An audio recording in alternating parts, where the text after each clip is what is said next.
Hey there, this is Jessica with K&A Greenhouse.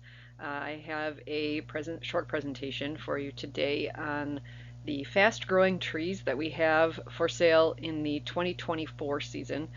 Just a note, we will try to continue to sell these trees because they are very popular. People don't want to wait 30 years for a tree to get big enough to look decent in their property. So we do try to sell a fair number of fast-growing trees.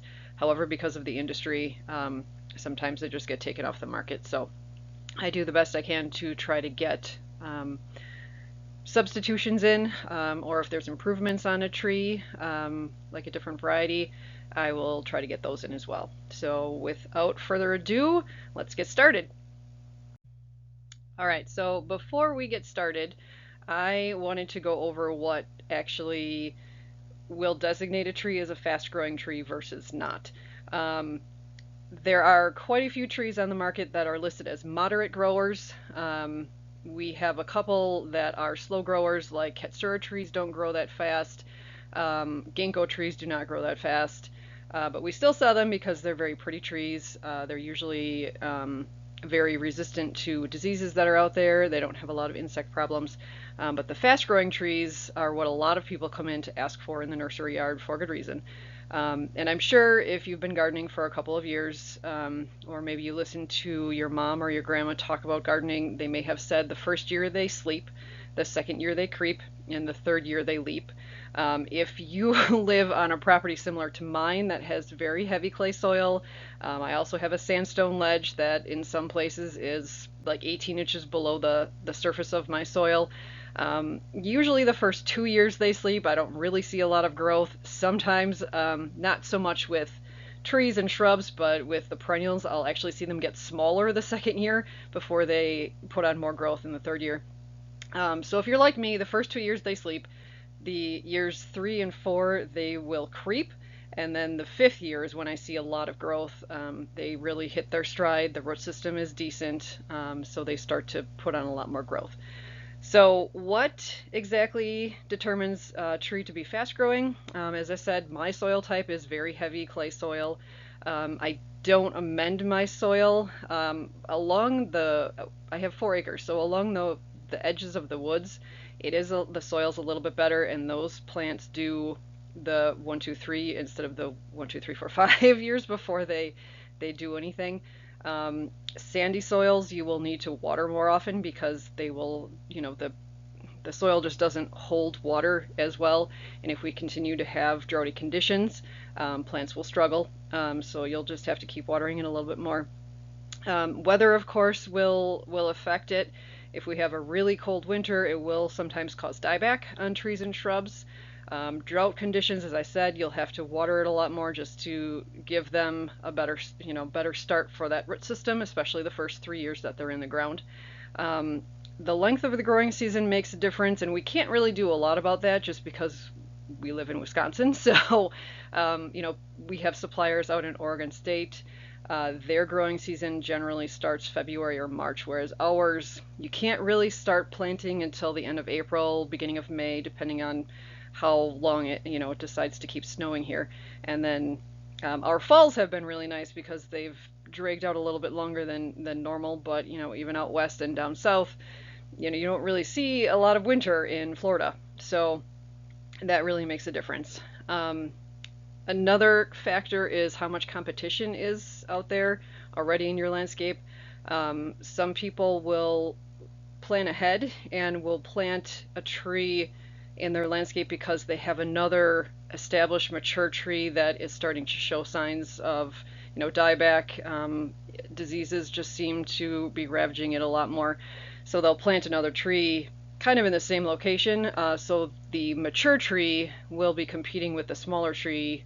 If there's shrubs in that area too, the shrubs will be competing with the newly planted tree for water.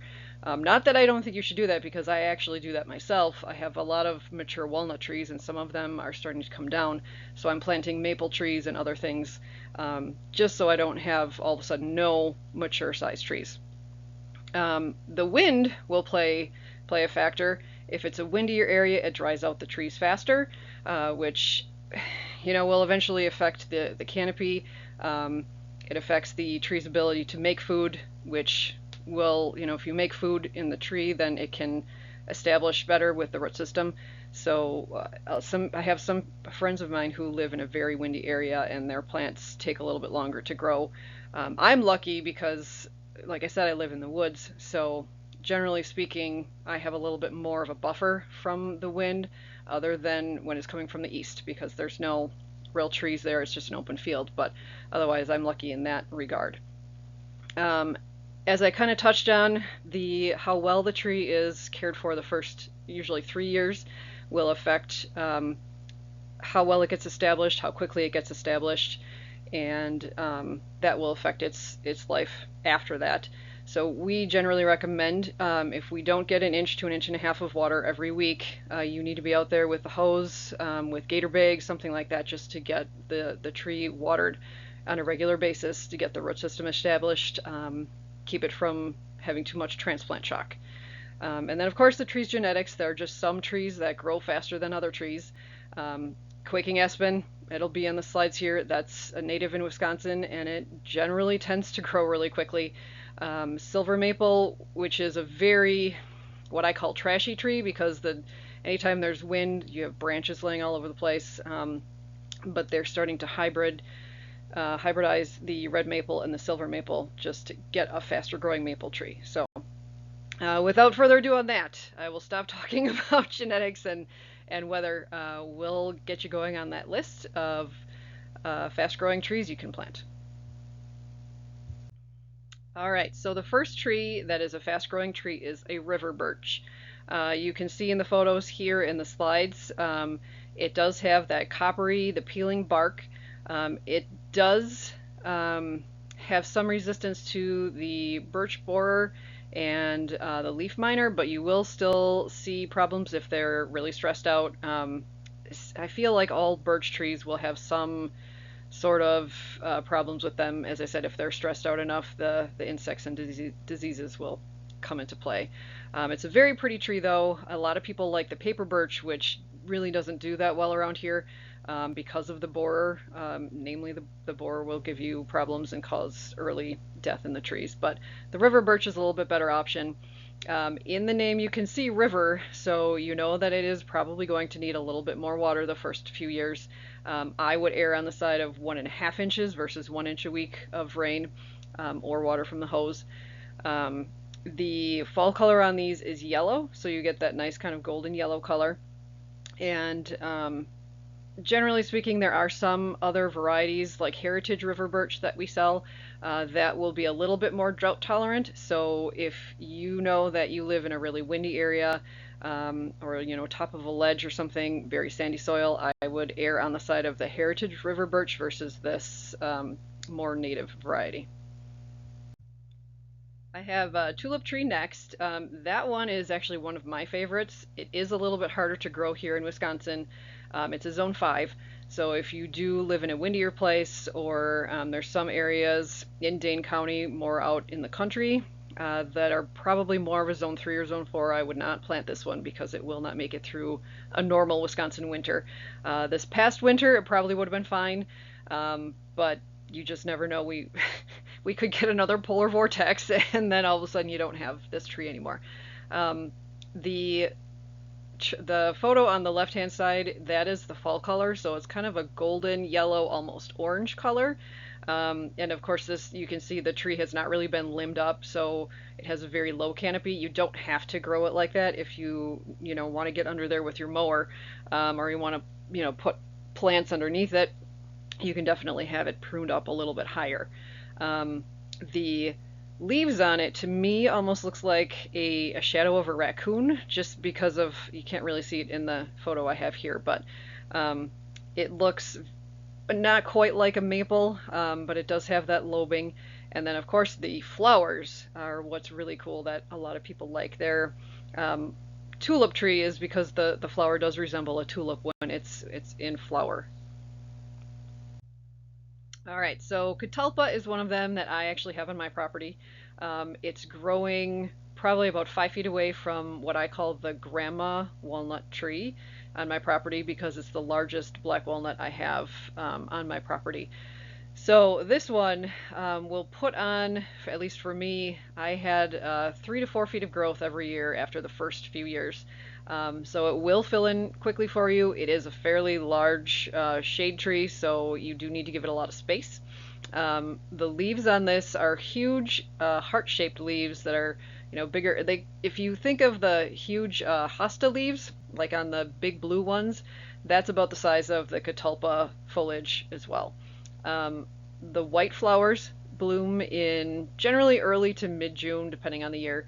And then they do form those really long string-like pods, which in this photo they're early in the stage because they're green. They will turn kind of a brown with age, and then they drop off the tree. So you do need to be aware of that. They are kind of a messy tree. I wouldn't put them right by your front door unless you're going to be vigilant about cleaning up those pods. But it is, in my opinion, a very pretty tree, and this is one of the faster growing trees that we do sell. So my guess is this one is probably the one that we sell the most of in the nursery yard. A lot of people know about at least Autumn Blaze, if not the other ones. I do have a lot of different varieties on order. They're just all a little bit different. The Autumn Blaze was, if I'm recalling this correctly, the first hybrid maple, which is a hybrid between the silver maple and the red maple. So you get the fast growing properties of the silver maple, but you get the nice red fall color from the red maple tree. The Autumn Blaze was the first one on the market as far as I remember, probably a good 20 years ago now, since I graduated college. Some of the newer ones, the Matador is one of the older varieties now. That was an improvement on Autumn Blaze. We have Autumn Fantasy coming in, which I believe is supposed to be a seedless variety, which a lot of people do not like. The maple helicopters, the seeds, the samaras that the maples produce. So I believe that Autumn Fantasy is our seedless variety this year. There's Celebration and there is Sienna Glen also that are coming in. So Sienna Glen is just a little bit different. It has more of an orange fall color than the bright red, but all the other ones have that nice bright red from the red maples. And these two, you can see from the photos here, they tend to grow up first and then they fill in and grow a little bit more wide once they reach a certain point. But they do again grow fairly tall because they are silver maple and red maple. Hybrid, so they're not going to be a small tree, but they will grow very fast. I've heard a lot of customers say they put on 2 to 3 feet of growth every year, so if you get a decent size tree right away, it'll fill in quickly for you in your landscape. And as I said earlier in the slides, the aspens, some people call them poplars, they are very fast growing trees. So the photo here on the left is the fall color of the quaking aspen. On the right hand side of your screen, that is the Swedish columnar poplar, which we do also sell. Both of them are going to fill in very quickly. The one thing about aspen is, as my forestry professor said back in college, he said they grow fast, but they also die fast because they don't have a very long life. So because they put on so much growth so quickly, they tend to be a shorter living plant. And by that I mean they're probably still going to be about 25-30 years before you start to see decline, but they're not going to be like an oak tree, which is a slower growing tree, and they're not going to live 120 years. So just keep that in mind with an aspen. They do have that really nice white bark if you really had your heart set on a paper birch, but because of the climate here and the birch borer problem, you could still get that with the quaking aspen. And then you still get that nice yellow fall color as well.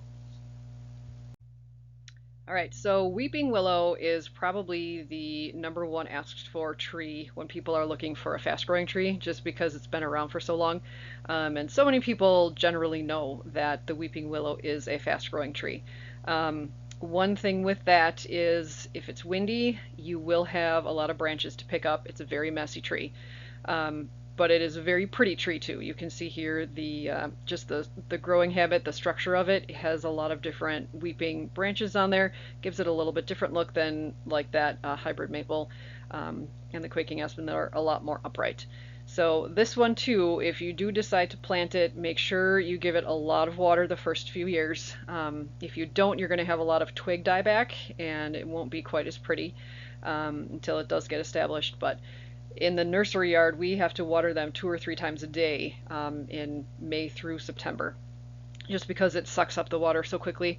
So we have to make sure that we continue to water them just to keep them happy, keep them from, dying back and browning out. But once you get it in the landscape, you just have to make sure that you either have a soaker hose there that you can turn on, or you have it within reach of a hose that you can drag out there every couple of days, just to make sure it gets enough water so that it does look like this photo here for you in a few years. So this one is probably going to surprise people. A red oak is actually a fairly fast growing tree. All of the other oaks are not, but a red oak is a pretty fast growing tree. It's native here in Wisconsin, so that's nice. And oak trees are generally seen as a very good tree to plant because they tend to support a lot of wildlife. So if they get, like the cavities in them, you can have owls, you can have squirrels that are living in there. The squirrels and other rodents like the acorns that will drop off the tree. So it just supports a lot of different wildlife. And because it's a fast growing tree, it's nice to have on your property. Especially here in Wisconsin where it's a native and it's going to be okay in whatever our climate decides to do from year to year. The other nice thing about the red oak is it does get that really nice red fall color too. So unless we have a super droughty year where it just can't do what it's supposed to do, but a majority of the time I do see red oaks either kind of a maroon or a deep red color in the fall. And most of the time the trees will not look like the one in the photo on the left, because they will start to drop the branches further down, so it will have the canopy lifted a little bit more than that. And as I said, you can always prune it up yourself as it gets taller too. But this is one of them that I really like if people are willing to plant something other than the hybrid maples or a quaking aspen, and you can have a spot where the acorns won't bother you too much, then I definitely would recommend this one. And our final tree on the slides, we have a Pagoda dogwood, which I do also have in my property. So yes, they are tolerant to black walnuts. The tree itself is a shorter one. This is the only one that's really a shorter kind of ornamental tree that's on this list. The mature height of this one is only going to be about 20 to 25 feet tall. It does need some shade though. It does not like to be out in full sun, baking in the sun all day long. Mine is on the north side of my house, so it actually gets about an hour or two of sun in the morning, and then it gets that really late sun, probably I would say around 3-4 o'clock in the afternoon in summer. So it does get probably about 4 or 5 hours of sun every day. It's just not that, brutal hot sun in the middle of the day. You can see here too, they do get flowers in May, I would say mid to late May, depending on the year, which do turn into the navy blue berries. The birds eat them off of my tree as soon as they're ripe. I don't know how they know when they're ripe, but they just do. The robins especially love it. So if you really like robins, you can plant one of these, and you'll probably see the robins on your property. And this one you can't really see as well in the photo here that I put. But the Pagoda dogwoods have a really nice horizontal branching pattern to them. So it looks very different than what the photo is here. You can kind of see it from the bottom there, but not as much at the top. But it does have a really nice branching. I can actually see it right outside my window here. It's kind of a burgundy red color on the new growth too, so that adds a little bit of winter interest, especially in our 6 months of what I call stick season, where there's no leaves on the trees unless you have evergreens. So this one turns a burgundy purple in the fall as well, so you get a little bit of fall color splash before it loses its leaves. So this is a nice option if you have kind of a part sun or full shade spot that you don't really know what to do with and you need something to fill in quickly for you. So that kind of concludes our presentation here for the fast-growing trees. Generally speaking, ornamental trees are going to grow faster than shade trees. And by shade tree, I mean something that's going to be probably over 40 feet tall. So ornamental trees like crab apples, Japanese lilac trees, the Pagoda dogwood that I mentioned, those are going to grow faster just because they have less mature size to get to. You know, if it's going to be a 15 to 20 foot tall tree, it's not going to take as long to get to mature size as it would for a 50 foot or 70 foot oak or maple. So if you do have questions, you can feel free to reach out to us at either of the stores here. You can email us at knagreenhouse@gmail.com. If you want to talk to me directly, put attention Jessica in the subject line, and I'll make sure to check that email then. Otherwise, we do have a couple people that check the emails, so you may get a response from someone else, but that's perfectly fine too, because all of my coworkers know what they're talking about. So hope you enjoyed the presentation, and like I said, if you have any questions, feel free to reach out.